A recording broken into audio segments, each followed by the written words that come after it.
Assalamualaikum warahmatullahi wabarakatuh. Salam sejahtera bagi kita semua.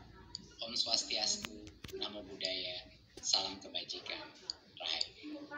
Yang saya hormati Menteri Keuangan Ibu Sri Mulyani, Menteri Agama Bapak Yakut Khalil Qomas, Ibu dan Bapak Kepala Pemerintah Daerah, Kepala Dinas Pendidikan, Kepala Kantor Wilayah Kemenak, pimpinan dan sivitas akademika perguruan tinggi, Direktur Perusahaan Operator Seluler, teman-teman media, Ibu dan Bapak hadirin, seperti yang kita ketahui bersama, pandemi COVID-19 yang sudah melanda selama 1,5 tahun terakhir telah memberikan dampak yang luar biasa terhadap pelaksanaan pembelajaran di semua jenjang pendidikan. Sejak pertama kali pandemi ini melanda di Indonesia tahun lalu, kami berupaya mengambil langkah cepat untuk membantu mengurangi beban yang dialami para pelajar dan mahasiswa, pengajar, dan juga orang tua.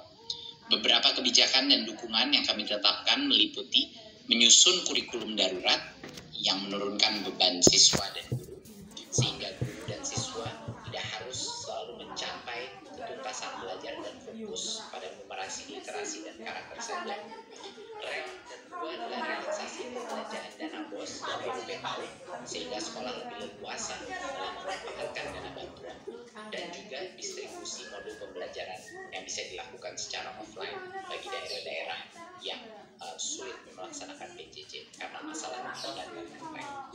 Kami juga mendengarkan keluhan dan masukan dari masyarakat terkait kebutuhan akan dukungan dari pemerintah untuk memastikan bahwa anak-anak Indonesia tetap belajar di tengah semua keterbatasan.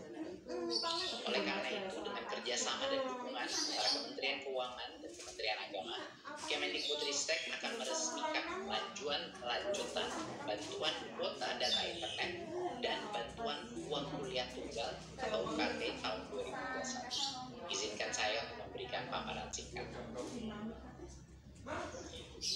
Pada tahun 2020 dan 2021, Kemendikbudristek telah menyalurkan bantuan sebesar 13,2 triliun rupiah dan menerjunkan lebih dari 50.000 relawan mahasiswa dalam rangka penanganan COVID-19. Bantuan yang kami berikan ini meliputi 1. Bantuan subsidi kuota data internet dengan total anggaran 6,8 triliun, 26,8 juta penerima di tahun 2021 dan 35,6 juta penerima di tahun 2020.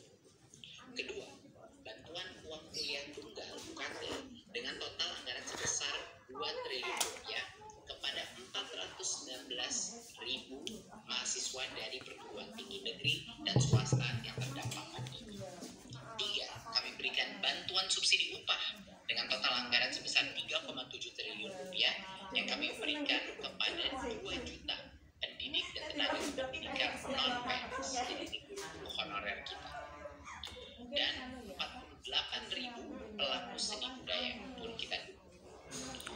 4. Realokasi anggaran dengan total 405 miliar rupiah untuk peningkatan kapasitas 30 rumah sakit pendidikan dan fakultas kedokteran di PTN dan KTS kita, fasilitas APD dan alat deteksi RT-PCR. Kelima, dukungan pengendalian COVID-19 dengan menerjunkan 15.000 mahasiswa sebagai relawan. Dan melalui program kampus mengajar, kami memberi dukungan kepada 8.351 sekolah di 34 provinsi dengan menerjunkan 38.000 mahasiswa yang didampingi oleh 5.100 dosen dengan anggaran sebesar 353 miliar rupiah. Ini adalah semua bentuk dukungan yang telah kita laksanakan di tahun ini dan tahun sebelumnya. Selanjutnya, kita akan ada skema lanjutan bantuan dari Kemendikbudristek, dan pada September, Oktober, dan November 2021 kami akan menyalurkan 2,3 triliun rupiah untuk lanjutan bantuan kuota data internet bagi 26,8 juta siswa-mahasiswa guru dan dosen. Besaran bantuan untuk peserta didik PAUD sebesar 7 GB per bulan, peserta didik jenjang pendidikan dasar dan menengah mendapatkan 10 GB per bulan, dan pendidik PAUD dan jenjang pendidikan dasar dan menengah memperoleh 12 GB, pendidik PAUD mendapatkan 12 GB per bulan, sementara mahasiswa dan dosen memperoleh 15 GB per bulan. Satu hal yang perlu diingati ya, bahwa keseluruhan bantuan Tetapi kami memberikan fleksibilitas kuota umum yang bisa digunakan untuk mengakses semua laman dan aplikasi kecuali yang diblokir oleh Kemenkominfo dan yang tercantum pada situs resmi bantuan kuota data internet. Jadi ada beberapa aplikasi yang sifatnya tidak untuk pendidikan yang kita keluarkan dari pemakaian. Tapi di luar itu kita memberikan fleksibilitas sebesar mungkin bagi pengguna kuota ini. Terkait mekanisme penerima bantuan kuota di 2021, Kepala Satuan Pendidikan perlu segera memutakhirkan, memperbarui data siswa, mahasiswa, guru, dan dosen termasuk nomor telepon pada sistem data pokok pendidikan dan pangkalan data pendidikan tinggi. Ini harus dilakukan segera karena tentunya kita masuk dalam tahun ajaran baru, akan ada banyak murid baru yang harus diisi, dan mereka kepala sekolah harus mengunggah SPTJMN di www.vermalponsel.data.kemdikbud.go.id untuk jenjang PAUD, pendidikan dasar dan menengah, atau www.kuotadikti.kemdikbud.go.id untuk jenjang pendidikan tinggi selambatnya tanggal 31 Agustus 2021.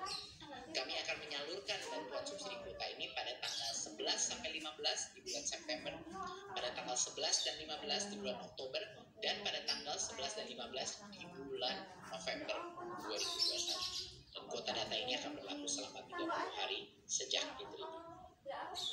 Untuk berikutnya, jenis bantuan kedua yang kami lanjutkan, mendengar banyak sekali mahasiswa karena dampak ekonomi daripada COVID ini, kami merespon dengan membuat bantuan UKT yang kami lanjutkan. Mulai September 2021, Kemendikbudristek akan menyalurkan 745 miliar rupiah untuk lanjutan bantuan UKT bagi mahasiswa yang terdampak COVID-19. Bantuan UKT ini kami berikan ad cost atau sesuai dengan besaran UKT dengan batas maksimal 2,4 juta rupiah per mahasiswa.